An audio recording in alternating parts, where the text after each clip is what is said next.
Good evening, everyone. Welcome to the 2022 Annual Harold Wyndham Lecture hosted by the New South Wales Institute for Educational Research. Firstly, I'd like to acknowledge the traditional custodians on the land where this lecture is being given at UTS here, the Cadical people of the Eora Nation. I pay my respects to elders past, present, and emerging.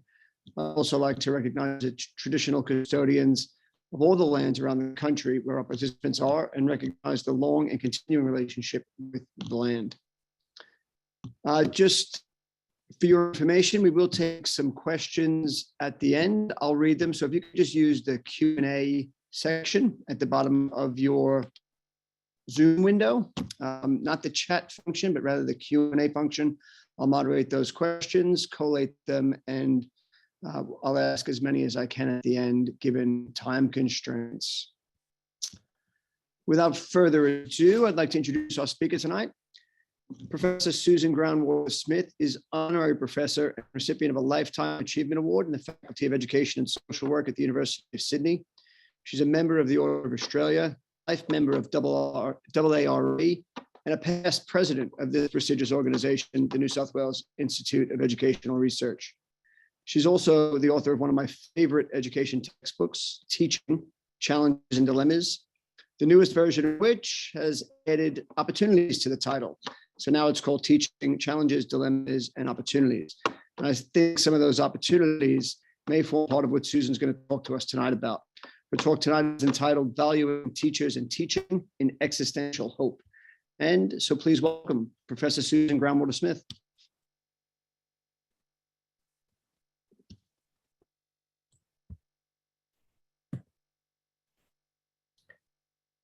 Well, this is a great honour to have an opportunity to speak with you. And I also add my notion of gathering at this meeting, both here and remotely, so recognising that we're not all on the same land and taking a moment to reflect on the meaning of place, and doing so recognise the various traditional lands on which we are present today.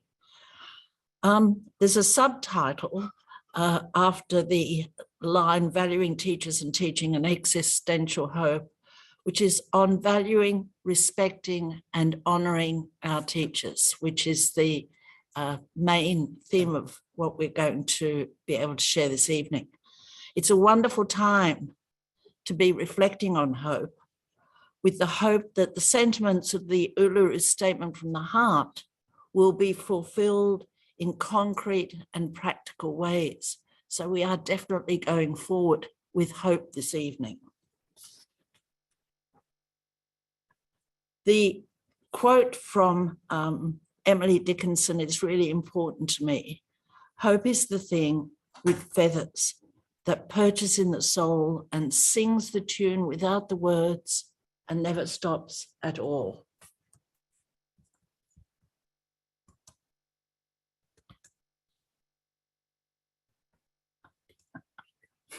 I'm keeping going. So in this address, I shall use as my anchor the thread of hope, at times so tenuous and almost ineffable, but at the same time strong and enduring. Emily Dickinson's delicate and fragile poem reminds us that we can and must hope. It's conceivable to construct hope as a powerful force that can guide us through the maelstrom of difficult times. In particular, I want to argue for a hope that the complex work of teachers is recognised, understood, and esteemed.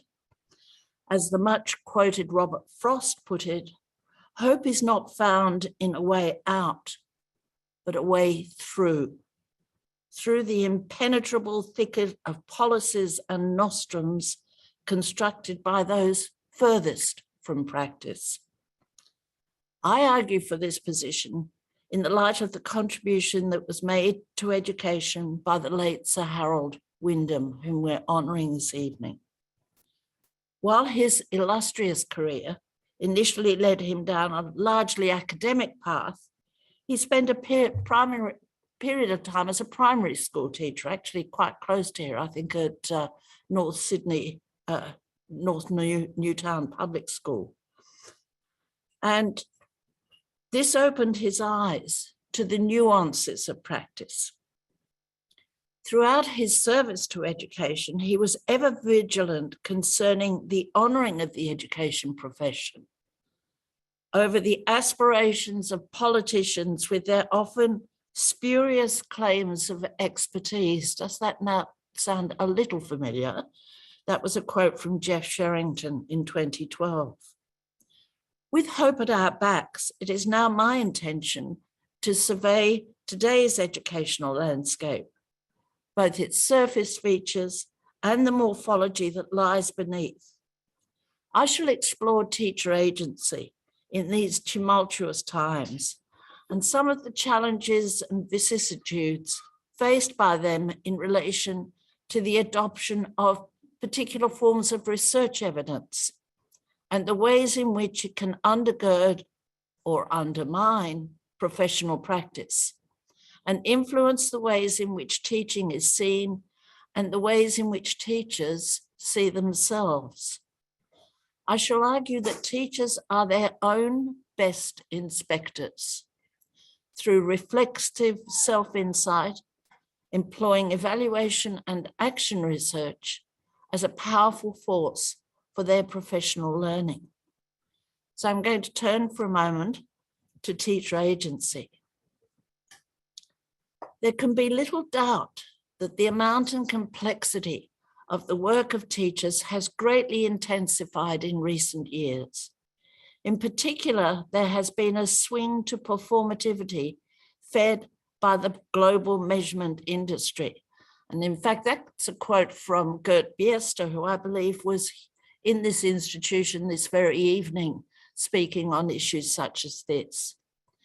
As Pazzi Sahlberg, who I believe also gave a memorial address, said, "We have been beset by GERM, the global education reform movement, which is a different kind of pandemic." In their carefully conducted inquiry, Gallup, Kavanagh and Lee, who undertook a very extensive review for the New South Wales Teachers Federation, found this inexorable progress to be influenced by rapid social, economic and technological change, as well as myriad government policies and initiatives, often informed by evidence. But we need to be cautious about the nature of evidence, and this is something I shall return to, on which these policies may be based. Regarding teachers and their leaders, with respect to their conditions of work and their professional learning, it's possible to identify a thread of concern. It is perceived that as active actors and agents within school education, they should be more directly engaged with policy formulation and research, its kind and nature, and that on which it is based. I want to take us back a little time to another initiative several decades ago, which was a stance which functioned under the rubric, the conditions under which teachers work are the conditions under which students learn. The program still has much to inform us, and those who are of the similar advanced years to myself will remember it as the National Schools Network. The network was built around a professional community rather than one that was based on bureaucratic authority or dictated by prevailing market forces. In effect, the impulse was directed to bottom-up versus top-down reform through the active co-creation of professional practice. In more recent times, the matter of teacher agency has become of widespread concern. The OECD itself, part of the global measurement industry, published a discussion of the future of education and skills and noted teachers should be empowered to use their professional knowledge, skills, and expertise. Teachers may be seen to both inform research and inquiry and to be informed by research and inquiry. These active roles should, in turn, inform the ways in which teachers themselves are esteemed. I find it interesting that the OEC argues for empowering teachers. It's my belief that you can't empower anybody. It's not a gift. It's something that people do for themselves, but that's a little off the main trajectory here. The current conditions for teaching have been summed up in the Grattan report in this way. Pressures have been mounting on teachers' jobs for decades. Teachers are now expected to collect large volumes of learning data, diagnose student needs, target their teaching, track student progress, and evaluate the effectiveness of their own practices. Increasingly, teachers are also expected to develop student competencies such as creativity and resilience, and support students' mental health, and tackle social issues such as bullying. And there are now larger numbers of students with complex needs in mainstream schools. While these changes are for the better, they have significant implications for teachers' workloads. I want to turn for a moment then to matters of evidence. What is absent from many studies is an argument about the nature of educational research itself, something which, of course, the New South Wales Institute for Educational Research is constantly focused upon, particularly in relation to what counts as evidence. Evidence can't be understood as an innocent resource. In recent years, the phrase evidence-based practice has been an oft-cited aphorism. Politicians have seized upon the notions of evidence-based practice as means of coercing teachers to follow specific regimes, thus reducing them to mere functionaries and consequently reducing the esteem in which they will be held. And nothing is more illustrative of this than the reading wars. Along with such understandings of the nature of evidence in educational practice, another orientation is emerging, that considering evidence in the way that the forensic scientist might seek to investigate a phenomenon in order to better understand this. And this is in contrast to the current adversarial thrust that seeks to prove one feature of practice is better than another, with little attention paid to the subtleties and variations inherent in context. I have to say my background initially at the University of Sydney was through educational psychology. And for many years, this was not the major question. It wasn't until I feel I touched more closely upon sociology that I felt more confident to make some of the arguments that I make tonight. There's a third conceptualization of evidence that has been largely unexplored in relation to educational research. This is the notion of re-examining and reinterpreting evidence as an historian would.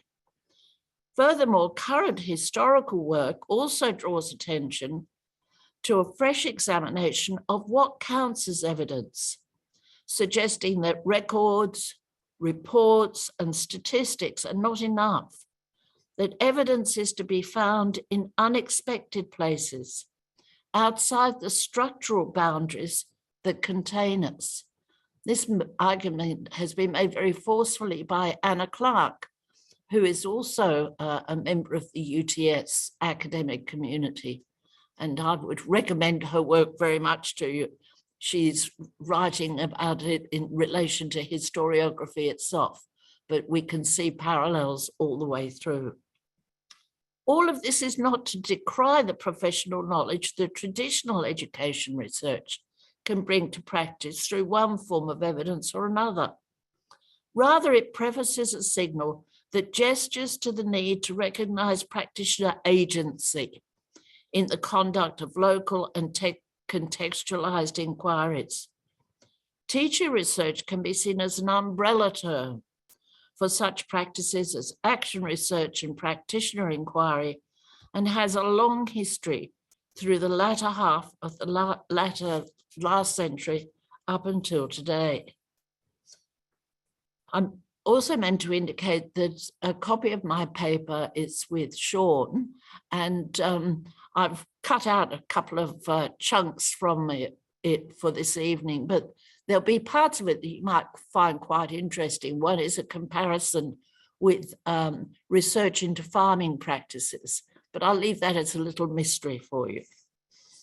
It's possible to imagine, as in the case of the National Schools Network discussed earlier, that the co-creation of professional evidence-based knowledge, both top-down and bottom-up, can be honoured as each can interrogate the other. Too often, systems will adjust to the latest research evidence without sufficiently assessing the changes as they occur, while in the case of teacher research, local victories go unheralded, but failures are more readily detected. Rather, the context within which educational services are provided is one that is highly variable, with many different social mechanisms. And I wrote a little note to myself at the bottom of this page to draw people's attention to the work of Stephen Kemerson Associates, where they've been examining the notion of practice architectures and have been strongly influenced by Theodore Shatsky's work about the site of the social. Schools are sites of the social, and practice is a social practice. Indeed, some would argue it is time to look beyond the teacher to the teaching situation itself. The emphasis should be upon that what teachers do that's most relevant to student learning. These assertions return me for a moment to my core hope that the complex work of teachers is recognized, understood, and esteemed. Nonetheless, there are clear signals that the teaching profession is experiencing a vulnerability of unprecedented measure. I've subtitled this section in my paper, Dropping Out or Not Dropping In. Teacher agency is not only a matter of how they engage in their professional practice, it is also exercised when they choose to leave teaching, or even when they choose teaching in the first place. The report I mentioned before by Gallup, Kavanagh, and Lee cite numerous studies and report on a looming crisis in teacher retention and recruitment. Shortages are at a critical point in specialist areas and rural and remote schools. Heffernan et al. Reported that although the public field teachers are respected and trusted, this is not consistently transferred to teachers for the work that they do. Unhappily, this position is reflected in matters of retention, where only a smaller proportion of many teachers contacted plan to remain in teaching, and 53% wouldn't recommend teaching as a career, and that's a sad indictment. Admittedly, this view has been strongly ameliorated by the experience of the COVID-19 lockdowns, with parents and caregivers handling the responsibility of teaching their children, now greatly acknowledging the complexity and intensity of teachers' work. Working with one or two children in their family, they're suddenly realizing what it is that teachers do when they're working with 25 or 30 young people in a room. Henneberry cites Adam Fraser's study of parents' attitudes towards teachers changing during this period, with 91% of parents reporting a greater respect for teachers following the lockdown period, and quite right too. These perceptions are just one cluster of the many that impact on the recruitment of teachers. Those aspiring to adopt a teaching career hear the tales of early career teachers who are subject to successive temporary engagements within and across schools. This abrades against the perception of teaching as a rewarding and enduring career. Overall, the reported downward trend in academic attainment of students entering initial teacher education, along with a decline in the completion rates, certainly impacts on the attractiveness of entering or indeed staying in the profession. How do those in their careers and those aspiring to career gauge the right thing to do? How do they identify the emotional, intellectual, and moral clarity of what is at stake? There's a section here that I have on demoralized teachers. Fear not, I do come back to the positive and the hope. Gabby Stroud, a former primary school teacher, writes of being 38 years old and tired. She made a presentation at the Writers' Festival a couple of years ago here in Sydney. In her poignant essay, the most recent piece of her writing, she draws a verbal picture of the ceaseless and varied demands being made of her in one cataclysmic afternoon that ends with, "There was a pain in my chest, my heart clenching and screaming, 'Let me out!' A cold sweat shivered on my skin. This is it, I thought. This isn't teaching. I'm not a teacher anymore." She concludes that she was burnt out, a victim of what Stevenson calls datafication. That is an attempt to standardize all aspects of student learning through their measurable performance. Her earlier and more extended work on the same theme elicited a large number of 5-star reviews that emphasize the emotional labor inherent in the work of teachers and teaching as a way of life. But despair not. There is little question that the town square of public opinion, the esteem in which teachers are held, is definitely shifting. The old narrative of teachers working short hours and enjoying long holidays has gone. Nevertheless, there is much to be said about the ways in which teachers are exhausted and are demoralized. Santoro, who is a philosopher of education in the United States, dispels the notion that the way forward is to applaud teachers' resilience, but argues instead for a process of remoralization.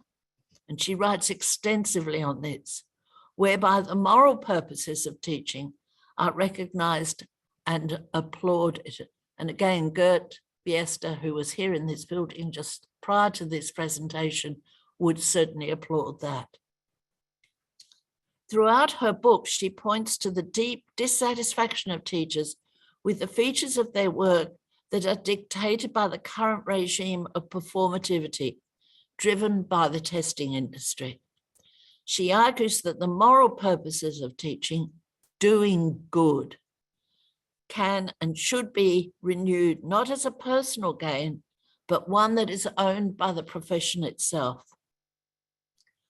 I conclude by returning to the anchor of hope, a hope that teachers and teaching are reinstated in the public realm as judicious and moral practices. We must be alert as a community to ensure that the esteem in which these practices are held is robust and enduring, and that through political and social processes, such practices are honored and rewarded. If it is our hope that teachers and teaching may be valued, we could well heed the words of Sir Harold Wyndham and substitute his word pupils for teachers when he said, "Pupils did not merely drop out, they were pushed out, in many cases by lack of relevance in the curriculum and by the inevitability of failure." That's a quote from John Hughes. Do our teachers drop out or are they pushed out by the intolerable conditions of our ordered, governed policies that impact on practices? Havel, who is still for me a wonderful inspiration, reminds us that hope gives us strength. It enables us to work for something that is good, not just because it stands a chance to succeed.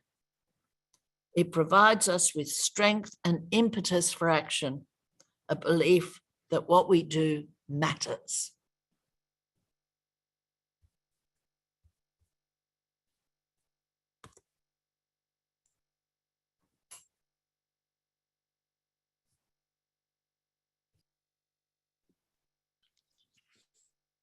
Thanks so much, Susan. If everyone can, in their own way, thank Susan for the wonderful lecture. A little clap function here somewhere. Or do we? Old school. For those in the room, there we go. There are a few of us here in the room. What a wonderful talk, Susan. Thank you so much. You took us from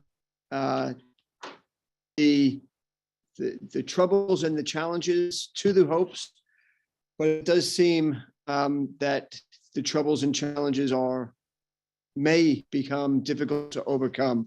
What I really enjoyed was the journey through the necessity to collect data through assessments, which equals evidence, which then gets fed back to us as well. It's fed back to teachers as evidence-based practice. And evidence-based practice tells teachers to teach in a way that they can collect more evidence so that they have data, so we can feed that cycle without any real contextual awareness of the children in front of those teachers and what they need. I thought that was a really great, concise way to explain, I think, what a lot of teachers are feeling in the classroom and what a lot of teacher education students and those who are going into the profession are really feeling in the classrooms where I teach, because we are where, I hate to say this, but because it's initial teacher education and it's run by NSWIeR, we're almost agents of progressing that cycle. We have to teach teachers how to collect data because it's part of what they have to do in order to pass their courses. So I'm guilty of it myself, and while I wish there was, I think your talk also came back to where the hope is in bringing back the remoralization of the teaching profession. So thank you so much for a great talk tonight. We do have some questions. Would you be happy to answer some questions? I would. Excellent. So this one's from Jenny Cluck. She asks, if teacher retention is a key factor these days for all the reasons you highlighted, how do you think retention can be addressed? Well, I want to say something very practical. I think retention can be addressed when teachers are fiscally rewarded appropriately. They deserve a much more significant salary than they paid. And that, unfortunately, the way our society works is how people honor others. What kinds of rewards are they able to accumulate? Of course, it's not just the fiscal rewards. It's also the rewards, the great rewards of being in the classroom and the joys of interacting with young people and seeing the effects of one's own teaching practices and learning from young people. One of the things I really loved very much from my early teaching career was how much the children themselves could teach me. Instead of going in there with a notion of this is what I'm going to give them, going in there to discover what they already know and think and understand, and then building on that together. So and I also would add, there's a tremendous, to Jenny, there's a tremendous reward in doing the kind of teaching research or teacher research that I alluded to before. When you identify something that is of concern and hopefully working with colleagues to investigate and to see what can be done to address that concern, gives one a tremendous sense that's where teachers are empowering themselves. I don't know if that's too idealistic an answer for you, Jenny, but that's the direction I'm going in. Thanks so much, Susan. We have a few more questions here, and they're kind of a little bit related. So there's tons of thank yous in the chat. It seems like everyone thought it was a very thought-provoking lecture, so thank you for that. We have a few questions here about how teachers can come together and ignite change from within the system, and then connected to that, which I think has to be connected to that. There's also a question that brings up the organizations like unions, like the Teachers Fed. So teachers coming together to do that, how can that happen? How can they come together to ignite the change? And if you want to comment on what role you think the Teachers Fed or other unions might play in that. There's two directions I'd wanted to go in that. I have a confession to make. When I first came to New South Wales to teach from Victoria, and I was teaching at a school at that time, which was nominated by the University of New South Wales as the neediest school in the state, it was at Rozelle, I can say it. And of course, Rozelle no longer is an area of great need, but it was at that time. And I had been there about 18 months when the first teachers' strike was called. And we congregated at a race course, and it was absolutely inspiring for teachers to say, enough is enough. It wasn't about wages. It was about conditions. It was about having a classroom with no electric light in it because there were windows down both sides of the room, about a classroom with bare floorboards, with fleas that like to congregate there, about a playground where the asphalt was broken and the seats where children sat down were broken. And it was that, the shock of teachers going on strike galvanized the community, which takes me to the other side of the question, forming much more productive partnerships with parents and caregivers. It's their children. They're being misled by some of the complex matters of attainment, and they're being told that if only the teachers worked harder, their children could get higher scores on this test or that test, rather than saying, what's happening to their music, what's happening to their art in their classrooms. There are so many other aspects to what a good education should offer.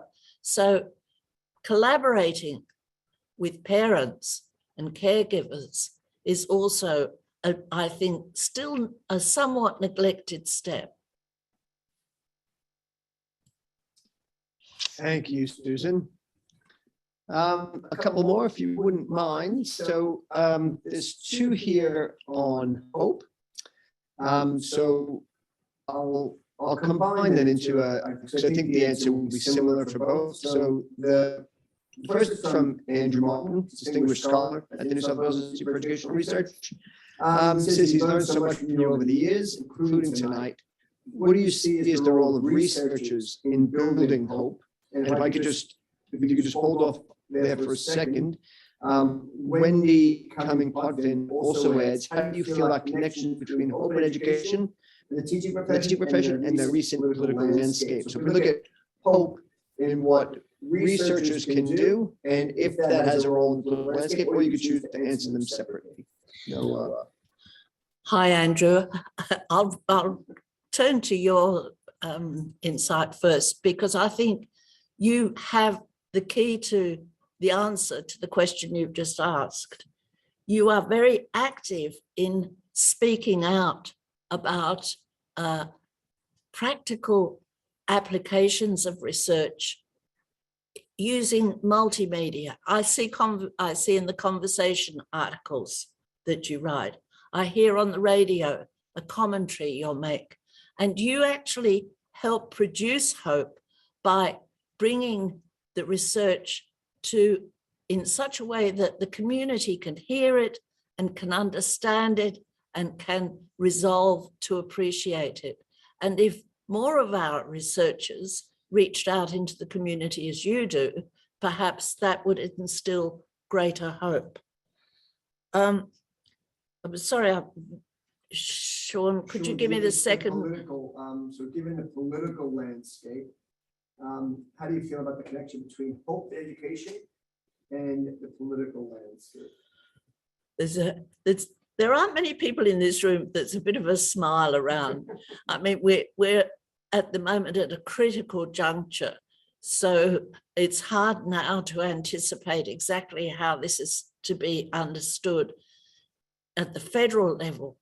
I think at the state level, we need to advise our politicians of what it is that they believe in and how that has its influence. The former politician who is now at the University of New South Wales, and I've just had a total senior moment and his name's gone right out of my head. Yes, Adrian. And I think he's brought to the outside the political arena an insight of what his experiences have been. And when people like Adrian speak out about what happens in rural and remote communities and the consequences it has for young people and their opportunities. I also remember that she's now coming into a force of her own. Linda Burney is now in the government and who was with the Aboriginal Education Consultative Group, and a very strong and powerful voice. So I think it's speaking up and speaking out. The leader of the opposition at the state level, his father was a teacher with whom I worked in the 1970s and retired from teaching as a headmaster, and I believe influenced the current leader of the opposition. So there's shards of light, I think, coming through for us. Shards of light, indeed. Let's hope those shards of light continue to get better. We'll try to get these last two in.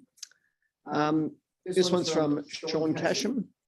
Thank you so much for the wise and concise summary about the issues and the hope in teaching. Do you think teachers, or do you agree that teachers need to understand their own power to create the moral and broad curriculum classroom they believe in? And that's a big one. That's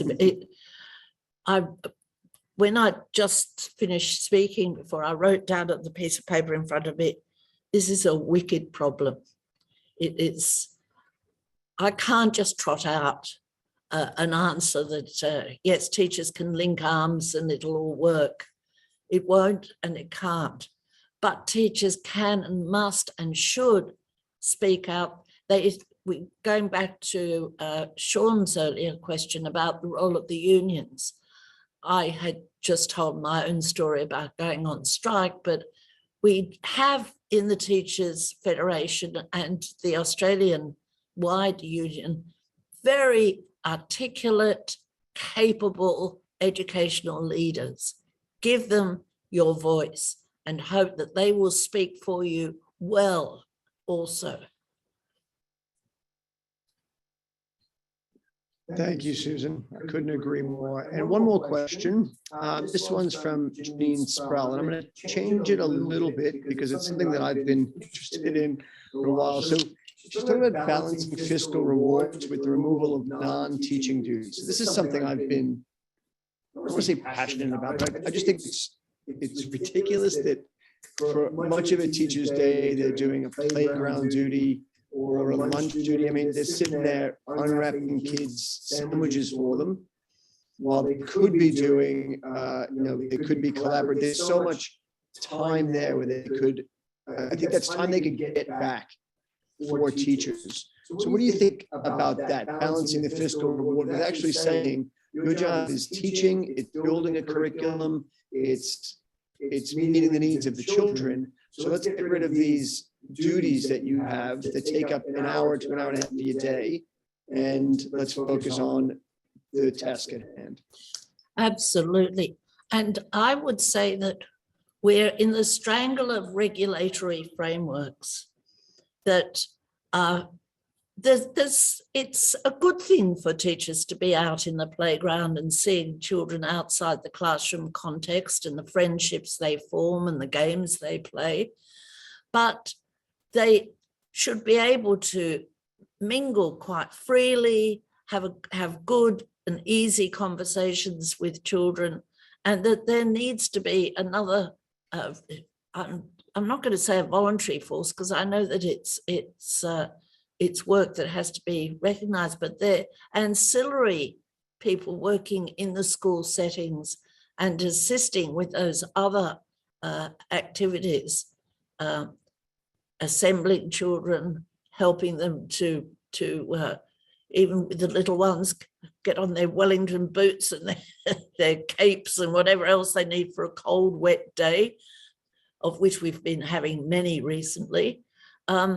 So, of course, what we're confronted with is that at the moment, education is starved of sufficient funds for teacher salaries, let alone sufficient funds for those, I think Sean sees it as service learning, the sorts of things that can go on by the community being participative to a much greater extent.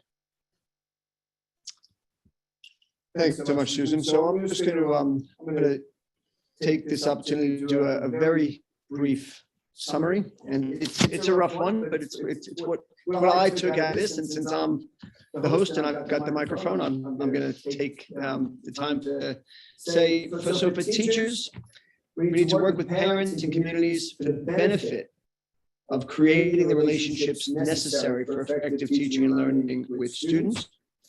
The researchers need to get the word out, speak out, and take a lead as well in ensuring that our research is informing good practice. And for politics, pay teachers more and recognize the work of teachers. I think that's where the answers were tonight. And I just want to thank you again for coming here tonight. It was so good that we got to meet in person and do this here. For everyone out there online, you missed being here in person, but it was wonderful here. And I hope you had just a good time listening to it on your computers in the comfort of your home, in your pajamas. And I think that's it. Thank you so much, Susan. It was a wonderful lecture. Thank you all the participants for your questions and your comments. There's so many thank yous, dear Susan, and so many comments about how insightful it was and how long people have been learning from you. So I can't thank you enough tonight. I thought it was wonderful, another successful lecture, and I think that is it. So thanks so much, everyone, and we will see you again soon. If not before then next year for the 2023 lecture. Thanks so much. Thank you.